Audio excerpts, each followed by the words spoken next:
Good evening, my name's Alex Campbell, and you're watching the 18th episode of Dissecting Who.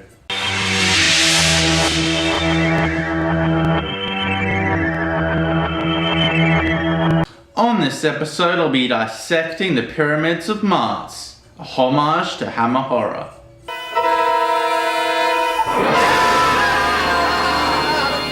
This episode opens with the TARDIS having a stabilizing failure and an ethereal image of a dog or a cat or a goat or something appearing in the control room to Sarah.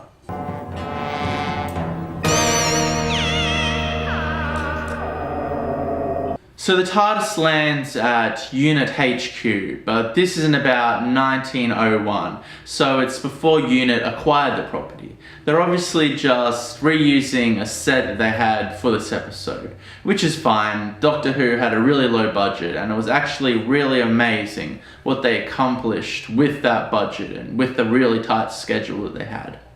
You're saying this is Unit HQ, but years before I knew it? Yes. We then get introduced to our antagonist, who's playing an organ, because the best way to let the audience know that somebody's evil is by having them play an organ in the scene.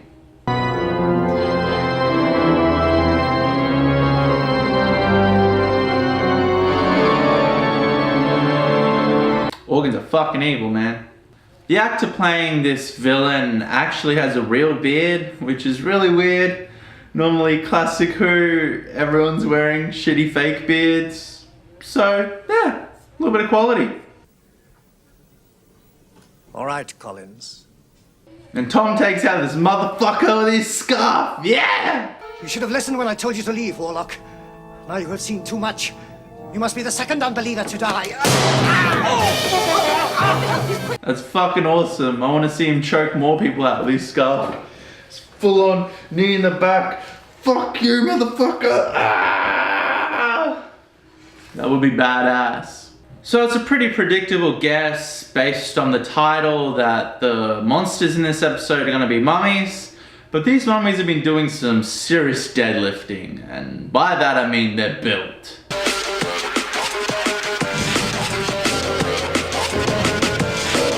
And then these buff mummies do a dance, because you know.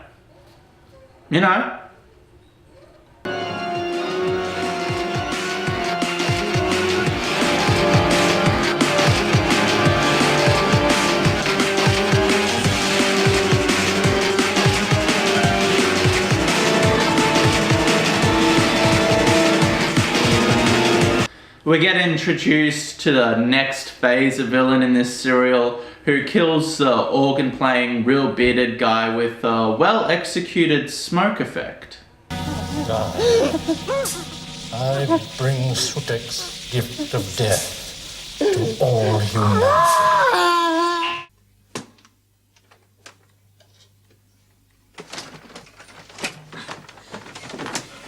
I wish I was locked in a chest with Elizabeth Sladen.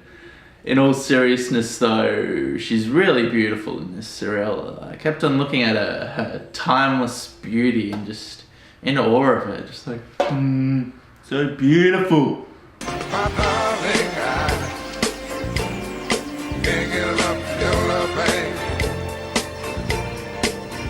The main villain in this serial is Sutek. He's the Egyptian god of death. And there's a great scene where Tom almost gets sucked into his sarcophagus.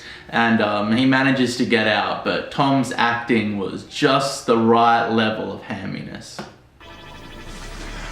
Doctor! Keep back!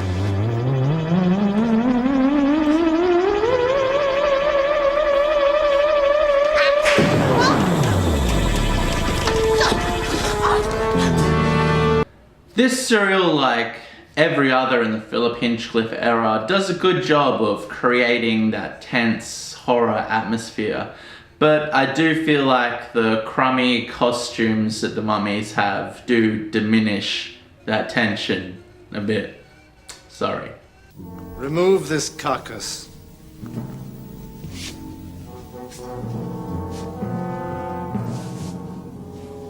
There are other humans within these walls. Seek and kill them.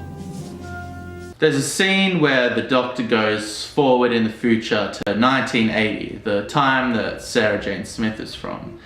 And in this scene, 1980 is a desolate, apocalyptic wasteland.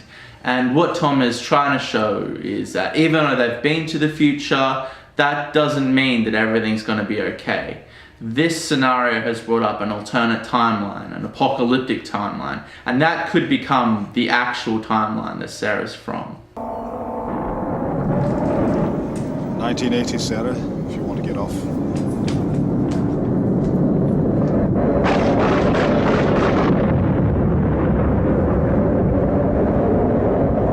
Really good way of showing the audience that there are stakes and this does matter. The mummies, who are actually robots in a true Doctor Who fashion, crush a farmer, but the scene is more humorous and horrible.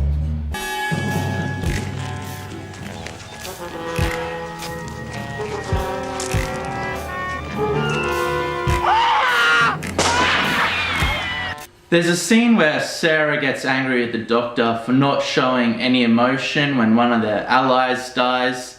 And this scene does a really good job of showing the cut-off alien aspects of the Fourth Doctor. And personally, I always really loved this dark, twisted, unhumane element that Tom's incarnation had. He was so concerned about his brother. Well, I told him not to be. Told him it was too late. Oh, sometimes you don't seem... Human? Typical of silent simplicity. A man has just been murdered! 4 men, Sarah. So there's a few scenes where the Doctor gets into one of these mummy suits because our robots got like the mummy robot skeleton thing out of it, and the Doctor is actually walking around in the mummy suit. And the director wanted Tom to get in the mummy suit because her explanation was that Tom walks a certain way and moves a certain way. His body language would make it inherently clear that Tom was actually in the suit. But being the diva that Tom was and kind of still is, he didn't want to get the mummy suit. He was just like, no one will see my face, I don't know it was me. Just get one of the extras to do it. I'm going to the pub. Classic Tom.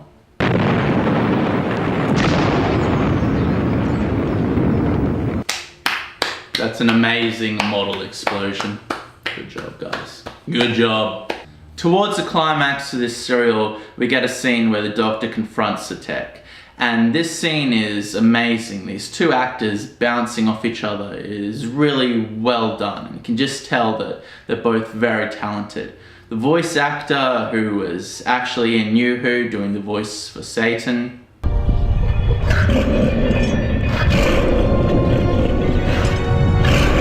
His delivery and the way that he phrases and pronounces lines is just perfect for what the scene should be. And of course, as always, Tom is just radiating charisma.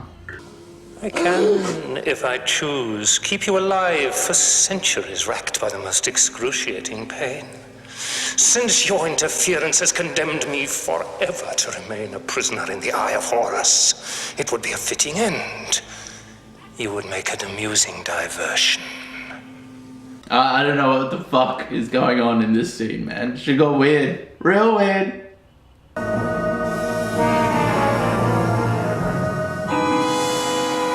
Destroy! Destroy!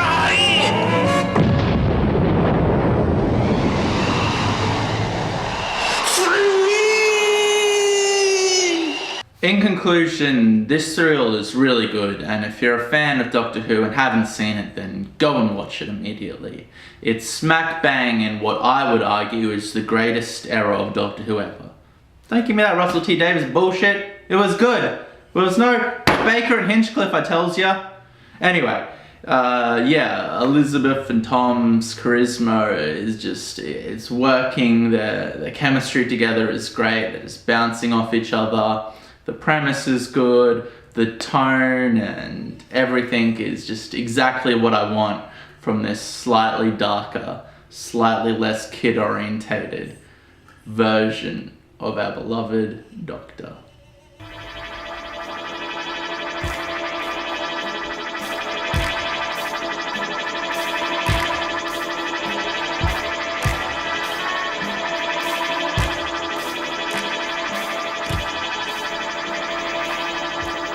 Thank you for watching, and it'd really help out if you like, subscribe, and comment. And I'm getting kicked out of my house, so the next time you see me, I'll be in a brand new set.